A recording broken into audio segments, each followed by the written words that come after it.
Oniche oni atuba el bisimila DMS TV sanfɛ foli an tanu ban kan bagana lamɛnbagaw bɛɛ lajɛlen Mali kɔnɔ ani Mali kɔ kan bi ye araba ye juin kalo tile 17 san 2026 aw ka don kibaru ni o wagati seli san'an ka da se an ka bi kunnafonibaw ma ni k'olu da aw tulo kan an bɛ aw hakilina jigin k'aw bɛ se k'an dɛmɛ ni kunnafoniya kan ni n'a carilen ani k'aw hakilinaw di hakilina jɔyɔrɔ la wali kɔfɛ bi kunnafonibaw m'an bolo ni k'olu da aw tulo kan dɔ bɛ tali kɛ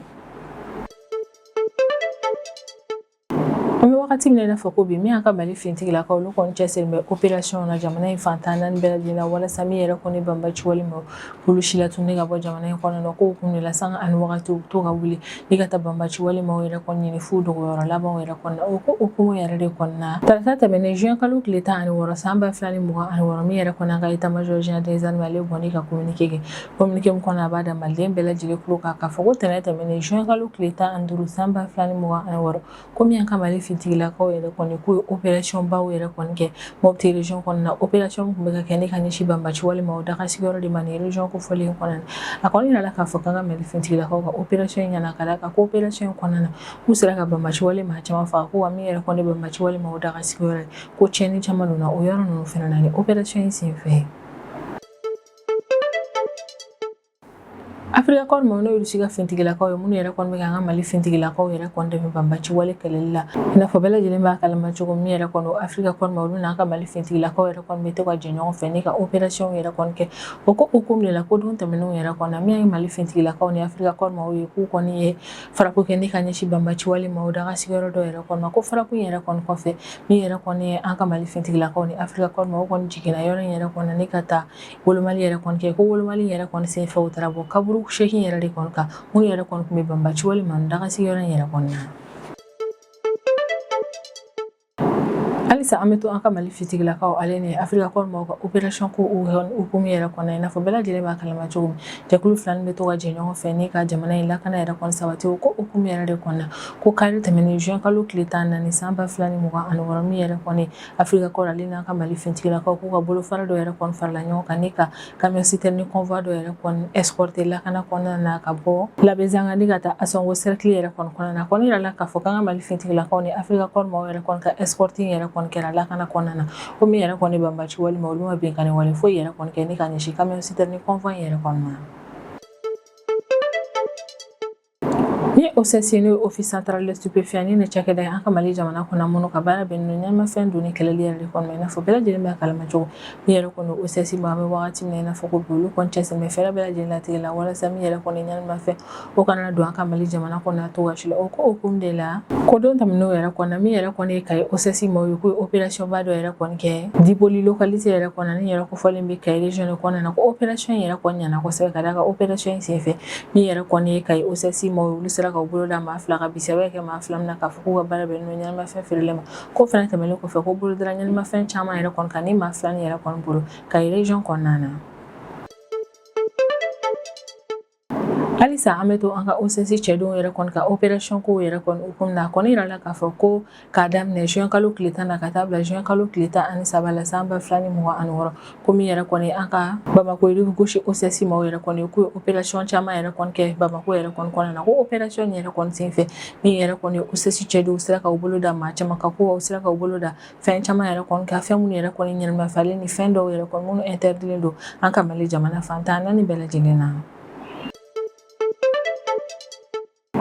min ye Sénégal ka Assemblée générale président ni o ye Ousmane Sonko don tɛmɛnenw yɛrɛ kɔnɔ ale ye interview dɔ yɛrɛ kɔni kɛ RFI jabaraniso yɛrɛ kɔnɔ na ni interview in yɛrɛ kɔni o carila tɛnɛ tɛmɛnen juin kalo tile 15 san 2026 interview in yɛrɛ kɔni kɔnɔ na min ye Ousmane Sonko ye ale kɔni bɛ Sénégal gouvernement yɛrɛ kɔni accusé k'a yira k'a fɔ ko wagati min Sénégal gouvernement Mani yɛrɛ kɔni tun bɛ fanga ɲini na ko ye layidu fɛn fɛn yɛrɛ kɔni ta Sénégal jamana kɔnɔdenw kan bɛ wagati min na i n'a fɔ ko bi ko layidu ninnu caman yɛrɛ kɔni ma timɛ ko wa layidu ninnu dɔw yɛrɛ kɔni timɛli ŋaniya yɛrɛ kɔni tɛ Sénégal gouvernement ma kɔni an bɛ wagati min na i n'a fɔ ko bi ni kunnafoniba de bɛ an bolo kɔrɔ bi an bɛna minnu walawala aw ye bi don kibaru kɔnɔna na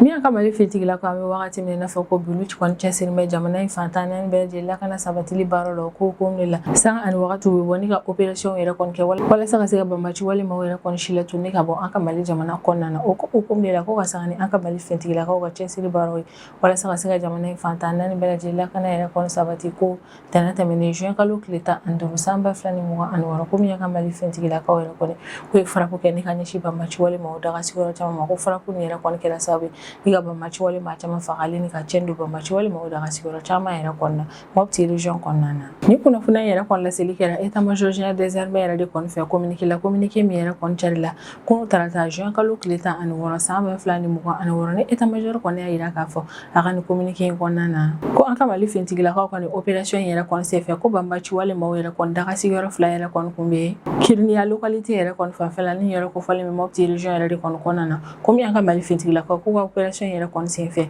ko ye cɛn don banbaci walima o ka daga sigiyɔrɔ 2 in bɛɛ lajɛlen ni localité kofɔlen in kɔnɔna na ko nin don kofɔlen na min y'an ka Mali fintigilakaw ka sanfɛ kɛlɛkɛminɛ olu kun bɛ jamana lakɔlɔsili baaraw la ko k'u to jamana lakɔlɔsili baaraw la de u taara bɔ banbaci walima o daga sigiyɔrɔ nin yɛrɛ kɔni kan ko bɔ taara kɛ daga sigiyɔrɔ 2 min yɛrɛ kɔni ka Kiriniya localité fanfɛla yɛrɛ kɔni na ko daga sigiyɔrɔ fɔlɔ o kun bɛ Kiriniya village yɛrɛ kɔni nord ouest yan fanfɛla de la ko daga sigiyɔrɔ 2nan yɛrɛ kɔni o kɔni localisera yɔrɔ la yɔrɔ min yɛrɛ kɔni fɛnɛ bɛ o Kiriniya localité kofɔlen kelen yɛrɛ kɔni nord ouest yan fanfɛla yɛrɛ de kɔnɔna nka ale kun ka jan ka tɛmɛ dɔ in yɛrɛ kɔni kan ko kabini sanfɛ kɛlɛkɛminɛw yɛrɛ kɔni taara bɔ daga sigiyɔrɔ 2 nin yɛrɛ kɔni kan k'u ye farapo kɛ ni ka ɲɛsin yɔrɔ nin yɛrɛ kɔni ma ko farapo in yɛrɛ kɔni kɛra farapo ɲumanba ye ka d'a ka bilan ɲumanba de bɔra farapo in kɔnɔna na bilan kɛrɛnkɛrɛnnen min bɔra farapo in kɔnɔna na o de ye ko banbaci walima tan ani kɔ bonya ko olu bɛɛ lajɛlen fagara ni opération in senfɛ ko matériel logistique min kun bɛ banbaci walima o yɛrɛ kɔni bolo daga sigiyɔrɔ kofɔlen yɛrɛ kɔni na ko farapo in yɛrɛ kɔni kɛra sababu ni ka cɛn don matériel logistique nin bɛɛ lajɛlen la wale min yɛrɛ kɔni kɛra sababu n'a yirala k'a fɔ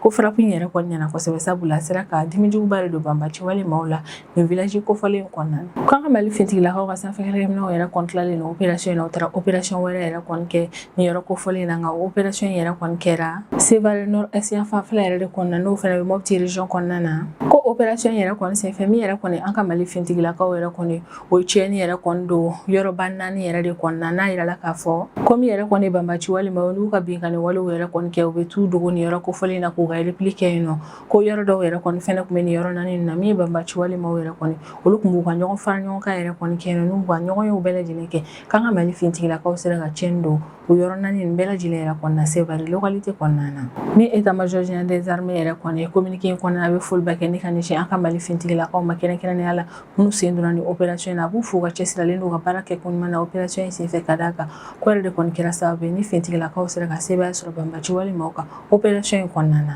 wa état major ka kumaw yɛrɛ kɔni kɔnɔna na a b'a yira k'a fɔ k'an bɛ wagati min na i n'a fɔ ko bi komi an ka Mali fintigilakaw halisa u cɛsirilen don jamana in fantan naani bɛɛ lajɛlen la fasaliyali n'a lakana sabatili la ko hukumu de la sanga ani wagati min fintigilakaw olu kɔni bɛ wuli ni ka taa opération yɛrɛ kɔni kɛ walasa ka se ka banbaci walima o si latunu ka bɔ an ka Mali jamana kɔnɔ wale min bɛ kɛ sababu ye ni min yɛrɛ kɔni Mali jamana kɔnɔdenw olu ka lakana bɛ se ka sabati u sigiyɔrɔw la ko an ka Mali fintigilakaw filɛ ni ka taa opération kɛ nin zone minnu yɛrɛ kɔnɔ Mopti région kɔnɔ état major kɔni b'a yira k'a fɔ k'an bɛ wagati min na i n'a fɔ ko bi halisa min yɛrɛ kɔni an ka Mali fintigilakaw ka sanfɛ kɛlɛkɛminɛw k'u yɛrɛ kɔni bɛ zone kofɔlen yɛrɛ kɔni lakɔlɔsili baaraw la walasa ka se ka fɛɛrɛ latigɛ ni banbaci walima a wɛrɛ bɛ yɔrɔ nin yɛrɛ kɔnɔna ka olu bɔnɛw ni na teliya la walasa maa min kana se ka kojugu kɛ bilen ni ka ɲɛsin jamana kɔnɔdenw wale ni fintigilakaw ma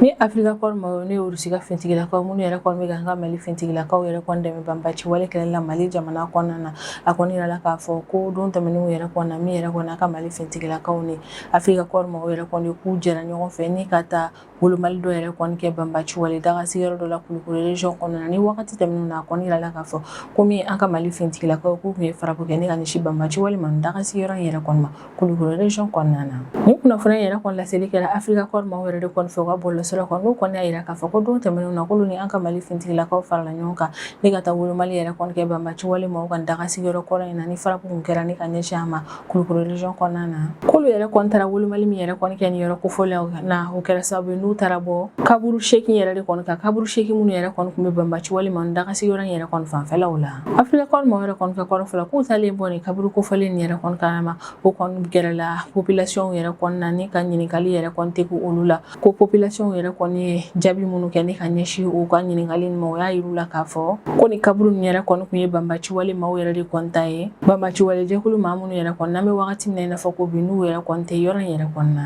Afrika kɔri maaw yɛrɛ kɔni y'a yira k'a fɔ k'u kelen ni k'o jaabi sɔrɔ ni ka bɔ population yɛrɛ kɔni yɔrɔ la k'alisa k'u bɛ ka continuer opération de ratissage yɛrɛ kɔni fɛ zone in na walasa ka se ka sɛgɛsɛgɛli baaraw kɛ halisa cogo min yɛrɛ kɔni ni kaburu 9 ninnu maa minnu don ka fɛɛrɛ latigɛ ni ka olu dɔn ale n'a sɔrɔ banbaci wale maaw bɛna fɛɛrɛ latigɛ ka binkani wale kɛ walima ka fara ɲɔgɔn kan wale yɛrɛ kɔni kɛ min yɛrɛ kɔni Afrika kɔri ni an ka Mali finitigi ka k'u bɛna jɛ ɲɔgɔn fɛ ni ka fɛɛrɛ latigɛ o wale yɛrɛ kɔni kana kɛ walasa min banbaci wale maaw olu kana tiɲɛni kɛ ni ka ɲɛsin jamana kɔnɔ ale ni finitigilakaw yɛrɛ kɔni ma halisa an bɛ to an ka Mali finitigilakaw ale ni Afrika kɔri maaw yɛrɛ kɔni ka opération ko yɛrɛ kɔni hukumu na n'a fɔ bɛɛ lajɛlen b'a kalama cogo min halisa min yɛrɛ kɔni an ka Mali finitigilakaw olu kɔni bɛ ka continuer camion citerne yɛrɛ kɔni sécuriseli baaraw yɛrɛ kɔni ni ka don n'u ye an ka Mali jamana kɔnɔ na walasa min yɛrɛ kɔni banbaci wale ma olu kana binkani wale kɛ ni ka ɲɛsin ni ko ma o ko hukumu de la ko kari tɛmɛnen juin kalo tile 14 san 2026 ko min y'an ka Mali finitigilakaw ale ni Afrika kɔri ka bolofara dɔ yɛrɛ kɔni k'u farala ɲɔgɔn kan ni ka camion citerne dɔ yɛrɛ kɔni escorter lakana yɛrɛ kɔni na sira min yɛrɛ kɔni bɛ bɔ Labɛnzan ka di ka taa a sɔngo cercle kɔnɔna na ni kunnafoniya yɛrɛ kɔni laseli yɛrɛ kɔni kɛra Afrika kɔri maaw yɛrɛ de kɔni fɛ u ka bɔlɔlɔsira kɔni Afrika kɔri maaw y'a yira k'a fɔ k'olu ni an ka Mali finitigilakaw jɛra ɲɔgɔn fɛ ni ka camion citerne nin yɛrɛ kɔni escorter lakana yɛrɛ kɔni kɔnɔna na ko basi gɛlɛman foyi yɛrɛ kɔni m'u sɔrɔ sira la ko wa banbaci wale maaw ma binkani wale foyi essayer ni k'o kɛ k'o ɲɛsin camion citerne nin convoi ma ko ye camion citerne nin yɛrɛ kɔni escorter sira la sira min bɛ bɔ Labɛnzan ka ni ka taa a sɔngo cercle kɔnɔna na k'a baara bɛɛ lajɛlen kɛra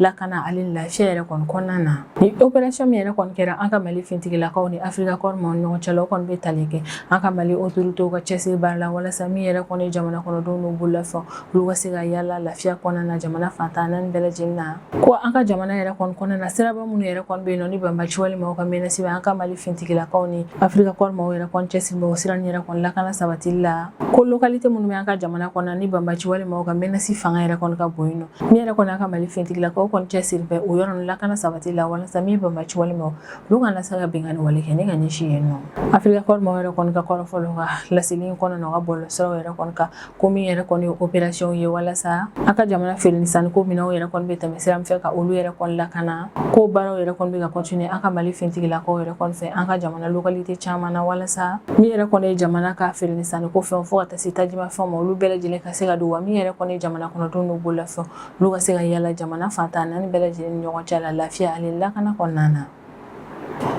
OCS ni office central stupéfiant ni ne cakɛda an ka Mali jamana kɔnɔ na minnu ka baara bɛ n'o ɲɛnamafɛn donni kɛlɛli ma i n'a fɔ bɛɛ lajɛlen b'a kalama cogo ni OCS ma an bɛ wagati min na i n'a fɔ ko bi u kɔni cɛsiri bɛ jamana in fantan naani bɛɛ lajɛlen na ɲɛnamafɛnw donni kɛlɛli ma ni ka bɔ an ka Mali jamana kɔnɔ na o ko hukumu de la ko don tɛmɛnenw yɛrɛ kɔnɔ na ko min yɛrɛ kɔni ye Kayi OCS maaw yɛrɛ kɔni k'u ye opération ba dɔ yɛrɛ kɔni kɛ Diboli localité la ko Kayi OCS maaw ye ni opération min yɛrɛ kɔni kɛ Diboli localité la ko opération yɛrɛ kɔni kun ɲɛmɔgɔyalen kun don commissaire Abdul Aziz Dambele yɛrɛ de kɔni fɛ ko opération yɛrɛ kɔni kɛra opération ɲumanba ye ka d'a kan opération yɛrɛ kɔni kun cɛra ni bolo dali ye maa fila ka bisi a bɛ kɛ maa fila min na k'a fɔ k'u ka baara bɛnnen don ɲɛnamafɛn feereli ma Kayi région kɔnɔna na ko opération yɛrɛ kɔni senfɛ bolodara maa fɔlɔ min k'a yira la k'a fɔ k'ale si bɛ san 31 de la ko a wagati min Kayi OCS cɛdenw b'u bolo da ni maa kofɔlen ka o ye 16 ba de k'a bolo fɛn minnu minɛna ni maa kofɔlen bolo kɛrɛnkɛrɛnnenya la o de ye tramadol min kɔni ye 250 mg ye o comprimé 166 couche ni o ye ɲɛnamafɛn ye ale kɔni sachet 7 furaba yɛlɛmalen kilogramme 61 26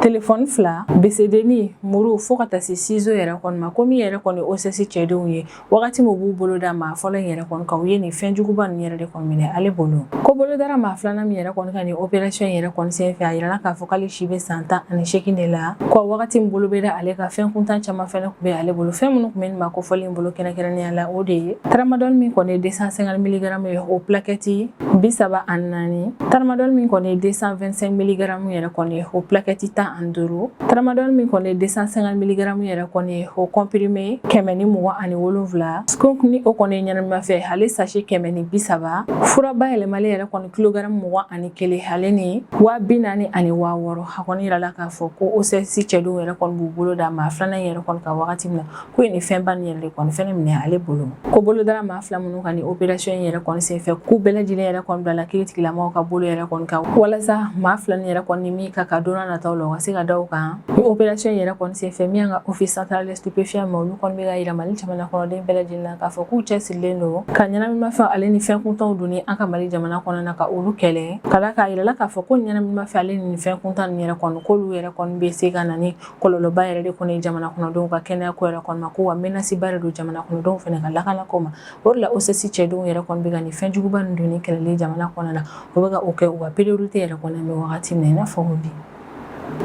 halisa an bɛ to an ka OCS cɛdenw ka opération kow yɛrɛ kɔni hukumu na ka da kan an bɛ wagati min na i n'a fɔ ko bi min OCS cɛdenw ye olu kɔni kɛlen bɛ ni k'u cɛsiri ɲɛnaminimafɛn feerebaga maaw yɛrɛ kɔni contre la walasa maa min bɛ se ka dankari u ka walejugu yɛrɛ kɔnɔ o ko hukumu de la ko juin kalo tile 10 ale ni juin kalo tile 13 san 2026 ni ɲɔgɔn cɛla yɛrɛ kɔni na ko min yɛrɛ kɔni an ka Bamako rive gauche yɛrɛ kɔni OCS cɛdenw ye k'olu kɔni opération caman kɛ an ka Bamako kɔnɔna na opération minnu yɛrɛ kɔni kun kɛ kun de walasa ka se ka ɲɛnaminimafɛn donni yɛrɛ kɔni kɛlɛ ni ka bɔ an ka jamana kɔnɔna na ko OCS cɛdenw ye ni opération minnu yɛrɛ kɔni kɛ nin don kofɔlen na ko opération nin yɛrɛ kɔni kɛra commissaire Maria Penda Jabate yɛrɛ de kɔni ka ɲɛmɔgɔya la ko opération yɛrɛ kɔni kun cɛra ni bolodalen maa caman ka bisaya kɛ mun na k'a fɔ k'olu yɛrɛ kɔni ka baara bɛnnen don ɲɛnaminimafɛn ni fɛn kuntan donni ma an ka jamana kɔnɔna na ko saisie ba dɔ yɛrɛ kɔni kɛra saisie min yɛrɛ kɔni n'a yirala k'a fɔ ko bolo dara fɛn kuntan caman yɛrɛ de kɔni ka maa dɔw yɛrɛ kɔni bolo ni opération nin bɛɛ lajɛlen senfɛ ko juin kalo tile 10 tɛmɛnen san 2026 ko min yɛrɛ kɔni OCS cɛdenw yɛrɛ kɔni k'olu bolo da maa dɔ yɛrɛ kɔni ka para jikɔrɔ ni quartier la ko wagati min bolo bɛ da ni maa kofɔlen yɛrɛ kɔni ka saisie ba dɔ yɛrɛ kɔni kɛra fɛn minnu minɛna maa kofɔlen na kɛrɛnkɛrɛnnenya la o de ye tramadol min kɔni ye 225 mg ale ni 250 mg yɛrɛ kɔni ko bolo dara o comprimé 700 yɛrɛ de kɔni kan ni maa kofɔlen bolo wagati min na a bɛ minɛ OCS cɛdenw fɛ